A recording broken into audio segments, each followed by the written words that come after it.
Hello dear, आपका बहुत बहुत स्वागत है हमारे यूट्यूब चैनल में। और आज की इस वीडियो में हम सभी लोग जानेंगे चंद्रमा के बारे में आपका, ठीक है। और चंद्रमा से बनने वाले सभी इंपॉर्टेंट प्रश्नों के बारे में हम लोग यहाँ पर देखेंगे, चर्चा करेंगे। और कुछ ऐसी बातें हैं जो आप सभी लोग यहाँ से तो चांद के बारे में देखते हैं लेकिन सोचते हैं कुछ और आखिरकार वो है कुछ और आपका, ठीक है ना। तो ये सारी चीज़ों के बारे में हम लोग इस वीडियो में जानेंगे आपका, ठीक है। तो आइए हम लोग जल्दी से इस टॉपिक को शुरू करते हैं। उससे पहले अगर आप चैनल पर नए हैं तो चैनल को सब्सक्राइब कर लें और बेल आइकन को प्रेस कर लें आप सभी लोग। चलिए हम लोग टॉपिक को शुरू करते हैं आपका। और आज की क्लास है आपका चंद्रमा पर निर्भर है। चंद्रमा के बारे में हम सभी लोग चर्चा करेंगे यहाँ पर, और चंद्रमा से बनने वाले जितने भी सवाल होंगे सबके बारे में यहाँ पर पूरा डिटेल कर लेंगे, खत्म करेंगे आपका, ठीक है ना। आइए देखते हैं हम लोग। सबसे पहले अगर हम लोग चंद्रमा की बात करते हैं तो ये चंद्रमा किसका उपग्रह है आपका? किसका उपग्रह है चंद्रमा? चंद्रमा जो है यह पृथ्वी का उपग्रह है। किसका उपग्रह है? पृथ्वी का आपका। तो ये तो सभी लोग जानते हैं कि चंद्रमा जो है ये पृथ्वी का उपग्रह है। लेकिन सबसे इंपॉर्टेंट बात ये कि चंद्रमा पर जो आकृति है आपका, चंद्रमा के आंतरिक भागों में जो स्थलाकृतियां हैं उनके बारे में अध्ययन करने वाले विज्ञान को हम सभी लोग क्या कहते हैं? सवाल बनता है आपका। तो नोट करेंगे अगला पॉइंट यहां पर, चंद्रमा की सतह और ध्यान देना यहाँ पे, चंद्रमा की सतह और उसके आंतरिक, चंद्रमा के सतह और उसके आंतरिक भाग में स्थित स्थलाकृतियों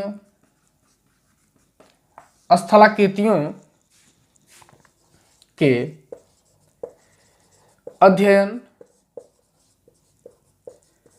करने वाले विज्ञान को सेलेनोलॉजी कहते हैं। यानी कि चंद्रमा की सतह और उसके आंतरिक भाग में स्थित स्थलाकृतियों के अध्ययन या भूआकृतियों के अध्ययन करने वाले विज्ञान को हम सभी लोग क्या कहते हैं? सेलेनोलॉजी आपका कहते हैं आपका। यहां से सवाल ये बनता है। और देखिए एक चीज ध्यान देना आप सभी लोग कि हम लोग जो यहां से देखते हैं चंद्रमा के बारे में, चंद्रमा में कुछ काला धब्बा आप सभी लोगों को नजर आता है। उस काले धब्बे को हम लोग क्या कहते हैं? इस वीडियो हम सभी लोग उसकी भी चर्चा करेंगे आपका, ठीक है ना। लेकिन लास्ट में हम लोग करेंगे, एंड तक वीडियो जरूर आप लोग देखेंगे तभी समझ पाएंगे आपका, ठीक है। चलिए, तो ये बात हो गई आपका कि चंद्रमा की सतह और उसके आंतरिक भाग में अध्ययन करने वाली जो स्थलाकृतियां हैं उसके बारे में अध्ययन करने वाले विज्ञान को हम सभी लोग क्या कहते हैं? तो सेलेनोलॉजी कहा जाता है आपका। अब एक प्रश्न और होता है कि आखिरकार चंद्र ग्रहण कब होता है आपका? चंद्र ग्रहण जो है कब होता है, इसको हम लोग देख लेते हैं। तो ध्यान दीजिए, एक चीज यहां पर देखिएगा। देखो, चंद्र ग्रहण की अगर हम लोग बात करें, चंद्र ग्रहण, ये चंद्र ग्रहण जो है कब होता है? पूर्णिमा को होता है। कब होता है? पूर्णिमा को चंद्र ग्रहण होता है आपका। और सूर्य ग्रहण कब होता है? यही नोट कर लेंगे, सूर्य ग्रहण अमावस्या को होता है। कब होता है? अमावस्या को, लेकिन हर अमावस्या को नहीं होता है। और चंद्र ग्रहण कब होता है? पूर्णिमा को होता है, लेकिन हर पूर्णिमा को नहीं होता है आपका। आइए यहाँ पर कुछ अलग बातें हम लोग जान लेते हैं, क्योंकि वहां से सवाल आपका बनता है आपका। जैसे एक घटना होती है, ये पूर्णिमा के दिन एक घटना होती है जिसे सुपर मून के नाम से हम लोग जानते हैं। क्या कहते हैं? सुपर मून वाली घटना। ये सवाल पूछ लेता है कि सुपर मून वाली घटना के बारे में, तो आप सोचने लगते हैं कि आखिर ये कौन सी घटना होती है सुपर मून वाली। तो ध्यान दीजिएगा, सुपर मून की घटना हम लोग उस घटना को कहते हैं जब किसी पूर्णिमा में चंद्रमा अपनी दीर्घवृत्तीय कक्षा में चक्कर करते करते पृथ्वी के निकट आ जाता है। कहाँ जाता है? पृथ्वी के अधिक निकट होता है। पृथ्वी के अधिक निकट होता है। क्या समझा आप सभी लोग कि जब किसी, यानी कि ये सुपर मून वाली स्थिति वह स्थिति होती है, यह सुपर मून जिसकी मतलब किसी पूर्णिमा को, सुपर मून वाली यह स्थिति होती है कि किसी पूर्णिमा को जब चंद्रमा अपनी दीर्घवृत्तीय कक्षा में गति करते करते वो पृथ्वी के अत्यधिक समीप होता है। कहाँ होता है? पृथ्वी के जब वह अत्यधिक निकटतम होता है, समीप होता है आपका, तो इस घटना को हम लोग क्या कहते हैं, सुपर मून कहते हैं। और इस सुपर मून वाली घटना को ना पेरिजी भी कहा जाता है। क्या कहता है, पेरिजी, या इसे फुल मून वाली घटना भी कहते हैं। पेरिजी या इसे फुल मून वाली घटना भी कहा जाता है आपका, पेरिजी या फुल मून। ये बात ध्यान देना आप सभी लोग, पेरिजी, ये पेरिजी या फुल मून इसको कहा जाता है आपका, ठीक है ना, या इसी को जो है सुपर मून कहा जाता है। इस दिन क्या होता है आपका, 14% चंद्रमा ज्यादा बड़ा दिखाई देता है, ज्यादा बड़ा दिखाई देता है। 14% चंद्रमा ज्यादा बड़ा दिखाई देता है रोज की अपेक्षा, और 30% जो होता है ना अधिक चमकीला होता है, अधिक चमकीला होता है। नोट कर लीजिएगा, चमकीला होता है आपका, होता है। देखिए एक बार पुनः, ये सुपरमून वाली घटना किसे कहते हैं आपका, तो सुपरमून वाली घटना जो है ये पेरिजी इसी घटना को कहा जाता है, सुपरमून वाली घटना को। और इस दिन क्या होता है, यानी कि ये पृथ्वी के अधिक निकट होता है। यहाँ पर लिखेंगे आप सभी लोग, अधिक निकट होता है। सेंटेंस में बनाकर आप सभी लोग लिख लेना कि सुपर मून वह स्थिति होती है जिस दिन चंद्रमा अपने दीर्घवृत्तीय कक्षा में गति करते हुए पृथ्वी के अत्यधिक निकट होता है। उस घटना को हम लोग क्या कहते हैं, सुपर मून कहते हैं, पेरिजी कहते हैं, या इसे फुल मून के नाम से हम सभी लोग जानते हैं। इस दिन चंद्रमा 14% ज्यादा बड़ा होता है और 30% अधिक चमकीला होता है आपका। ये पॉइंट्स आप लोग नोट करिए, इसके बाद आगे वाले पॉइंट्स की हम लोग चर्चा करते हैं आपका, ठीक है, नोट कर लीजिए।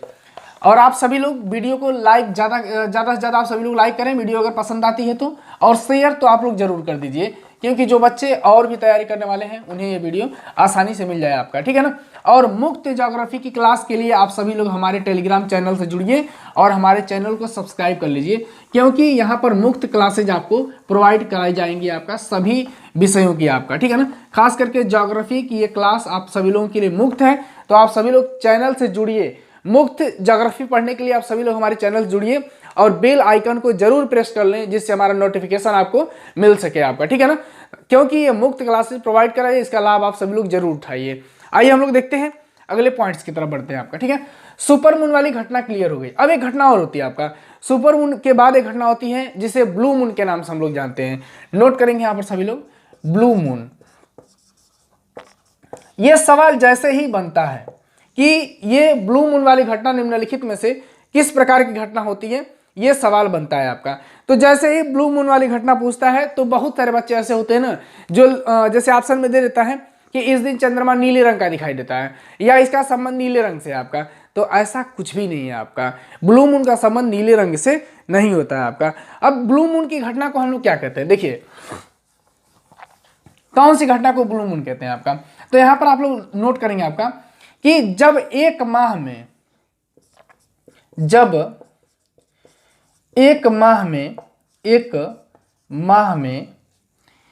दो पूर्णिमा हो, जब एक माह में दो पूर्णिमा हो तो दूसरी पूर्णिमा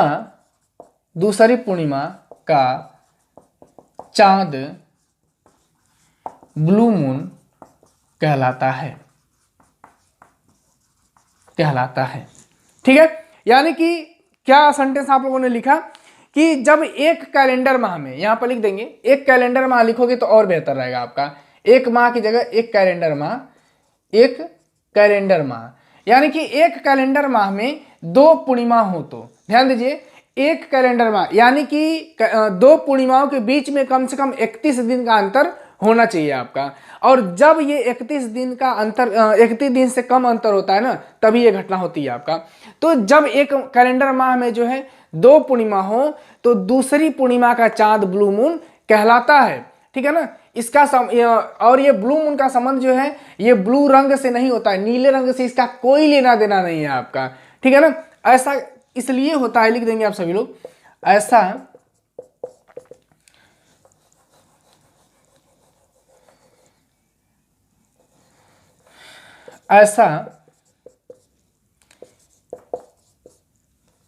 इसलिए होता है, ऐसा लिख देंगे यहां पर कि ऐसा दो पूर्णिमा के बीच 31 दिन से कम अंतर के 31 दिन से कम अंतर के कारण होता है।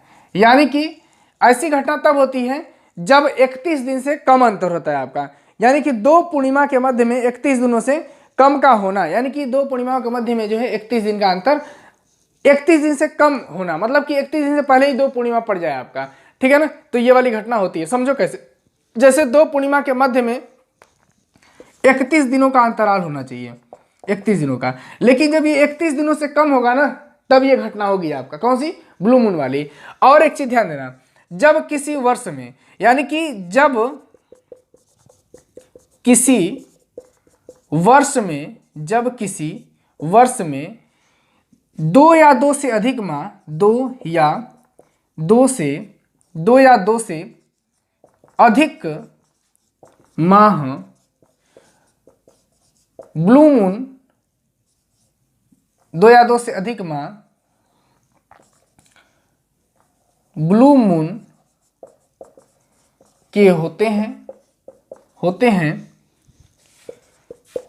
तो इसे ब्लू मून ईयर कहा जाता है, ब्लू मून ईयर कहा जाता है। यानी कि जब किसी वर्ष में दो या दो से अधिक माह जो है ब्लू मून के होते हैं तो उस वर्ष को क्या कहता है, ब्लू मून ईयर के नाम से सभी लोग जानते हैं। अभी 2018 को जो है ब्लू मून ईयर के नाम से जानते हैं, तो यहाँ पर लिख देंगे आप सभी लोग 2018 को ब्लू मून ईयर कहा जाता है, ब्लू मून ईयर कहा जाता है। यानी कि 2018 को जो है ये ब्लू मून ईयर जो है कहा जाता है आपका, इस दिन ये घटना हुई थी आपका 2018 को आपका, ठीक है।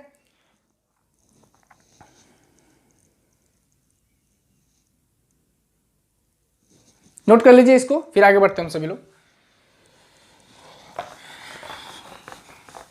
यहां से सवाल बहुत पूछता है और ये कुछ है नहीं, एकदम बहुत इजी है आपका, इसे आप लोग नोट कर लेंगे आपका, ठीक है ना। यह सब मैटर जल्दी मिलता नहीं है, आप लोग इसको नोट करते चलो, क्योंकि यहाँ डिटेल क्लास चल रही है ज्योग्राफी की, इसलिए सब लिखवा दे रहे हैं आप लोगों के लिए, ठीक है ना।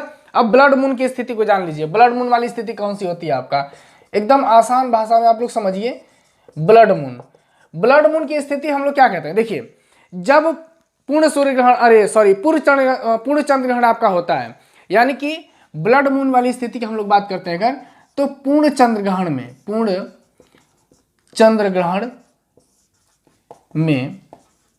ध्यान दीजिए यहां पर कि जब पूर्ण चंद्र ग्रहण में आपका, जब पृथ्वी अपनी छाया किस पर डालती है आपका, चंद्रमा पर डालती है। यानी कि जब पूर्ण चंद्र ग्रहण में आपका अगर आप लोग देखेंगे तो चंद्रमा पर जो है पृथ्वी पूर्ण छाया डालती है, पूर्ण चंद्र ग्रहण में पृथ्वी चंद्रमा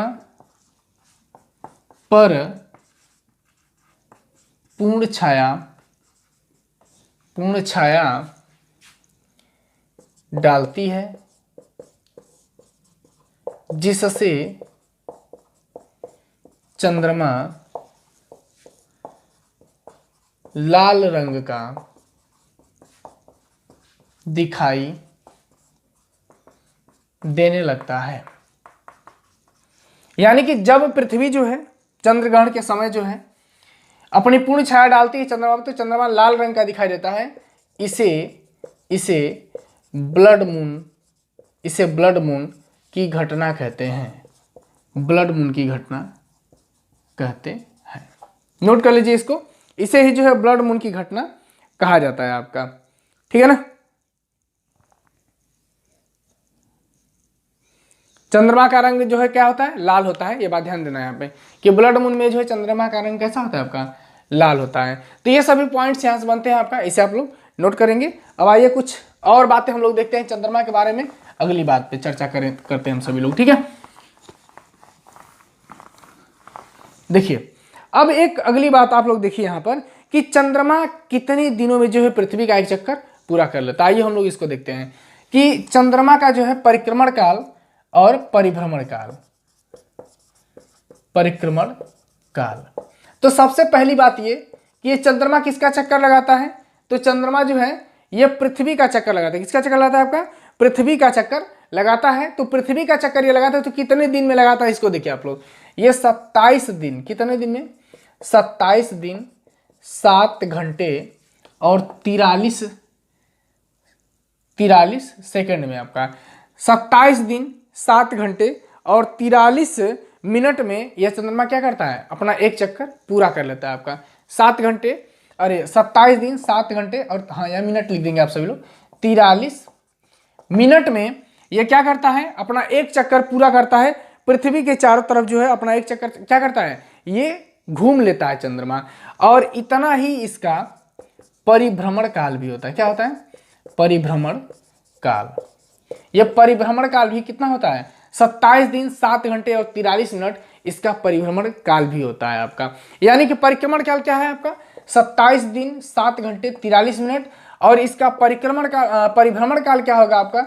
27 दिन 7 घंटे और 43 मिनट। परिक्रमण काल 27 दिन 7 घंटे 43 मिनट, दोनों बातें कही आपका। और यही कारण है कि चंद्रमा हमेशा पृथ्वी से सिर्फ 57% भाग इसका दिखाई देता है। इसी कारण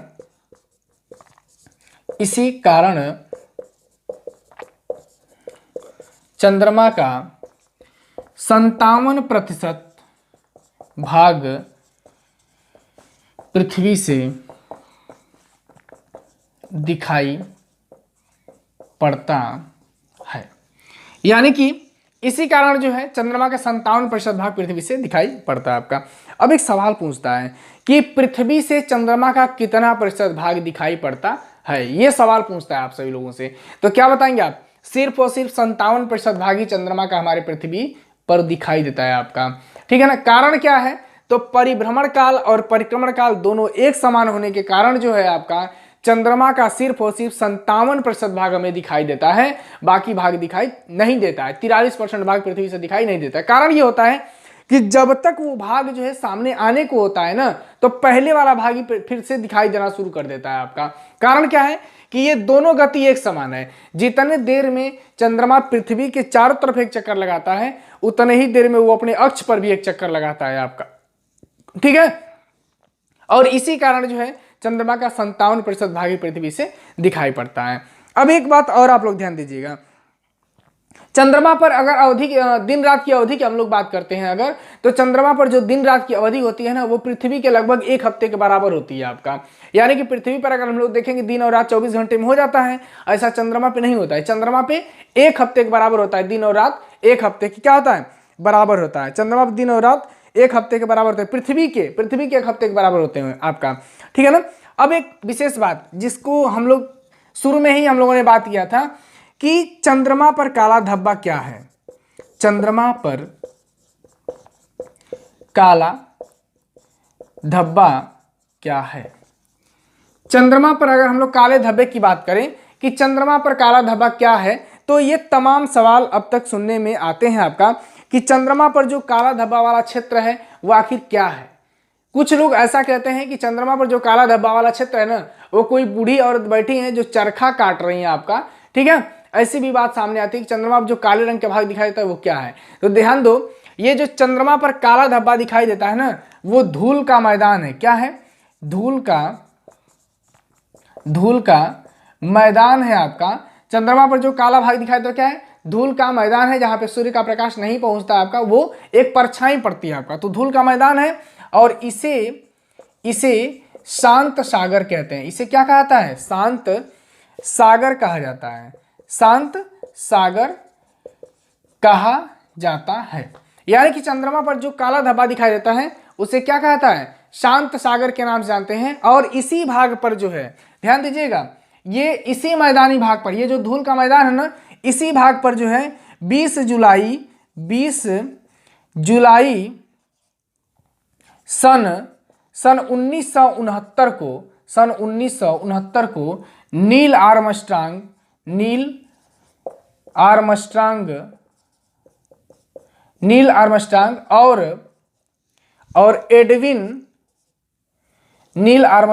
और एडविन बज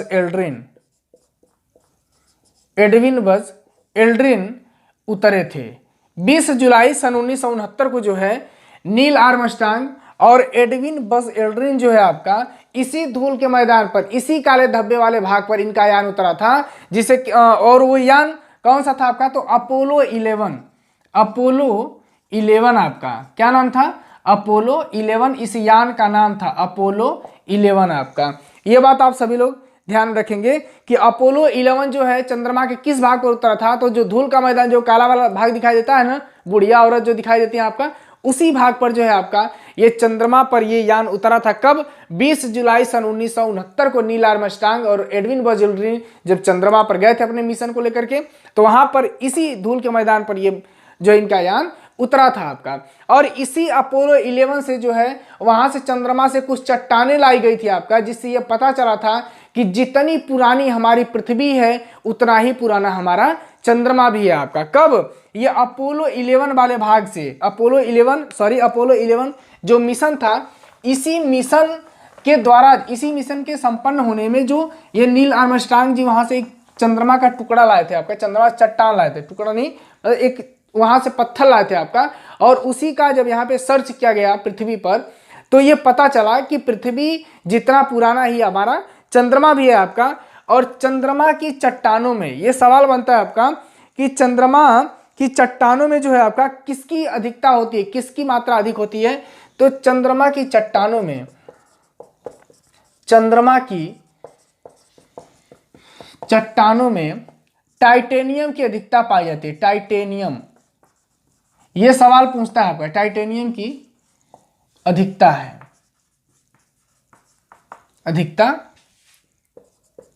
अधिकता है लिख देंगे यहां पर, यानी कि टाइटेनियम की मात्रा अधिक पाई जाती है आपका।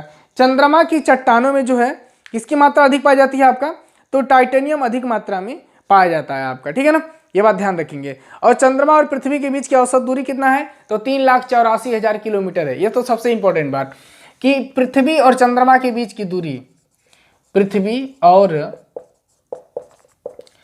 चंद्रमा के बीच दूरी, पृथ्वी और चंद्रमा के बीच की दूरी पूछ लेता है, औसत दूरी, पृथ्वी और चंद्रमा के बीच की औसत दूरी क्या है आपका, यहां पर औसत दूरी लिख देंगे आप सभी लोग, चंद्रमा के बीच की औसत दूरी, यानी कि पृथ्वी और चंद्रमा के बीच की औसत दूरी कितनी है, तो 3,84,000, इकाई दहाई सैकड़ा हजार 10,000 लाख, 3,84,000 किलोमीटर है आपका। ये चीज याद रखेंगे। अब यहां पर ध्यान दो, चंद्रमा की सारी बातें क्लियर आपका, यानी कि चंद्रमा पर जो यान गया था आपका नील आर्मस्ट्रांग का, वो कहां पर उतरा था, धूल का मैदान जो काला वाला धब्बा दिखाई देता है उसे क्या कहते हैं, शांत सागर के नाम से हम सभी लोग जानते हैं। यह सवाल पूछता है कि काला धब्बा वाला भाग क्या है, क्या कहते हैं उसको, तो उसे, वो धूल का मैदान है आपका, उसे हम लोग शांत सागर के नाम से जानते हैं, और वहीं पर जो है नील आर्मस्ट्रांग का यान उतरा था। अब से पूछता है कि नील आर्मस्ट्रांग को कब जो है भेजा गया चंद्रमा पर, वहां पर इनका यान कब उतरा था आपका चंद्रमा पर, तो 20 जुलाई सन 1969 को ये यान वहां पर उतरा था। किस यान से भेजा गया था, अपोलो 11 के यान से उनको भेजा गया था, अपोलो 11। और चंद्रमा पर, चंद्रमा की चट्टानों में कौन सी मात्रा अधिक होती है, किसकी मात्रा, तो टाइटेनियम की मात्रा वहां पर अधिक होती है आपका। औसत दूरी क्या है पृथ्वी और चंद्रमा के बीच की, तो 3,84,000 किलोमीटर जो है हमारे यहाँ पृथ्वी से और चंद्रमा के बीच की दूरी है आपका, ठीक है ना। तो ये रहे चंद्रमा के कुछ विशेष पॉइंट जो सवाल बनते हैं परीक्षा में, यहाँ से काफी सवाल जो है पूछे जाते हैं आपका पेपर में। और सबके एक दिमाग में डाउट्स भी रहता है कि आखिर जो चंद्रमा पे काला धब्बा दिखाई देता है वो क्या है, ये सारे पॉइंट्स इस वीडियो में आपका क्लियर हो गया आपका, ठीक है ना। अगर वीडियो पसंद आती है तो आप वीडियो को लाइक जरूर करें और शेयर करिएगा आप सभी लोग, ठीक है ना। और हमें कमेंट करके इतना जरूर बताइएगा कि आपको हमारा ये क्लास कैसा लगा आपका, ठीक है। तो अब इसी के साथ मैं आप सभी लोगों से इजाजत लेता हूं, फिर अगली क्लास में हम मिलेंगे आप सभी लोगों से कुछ ऐसे ही नए पॉइंट्स के साथ। तब तक के लिए बहुत बहुत धन्यवाद।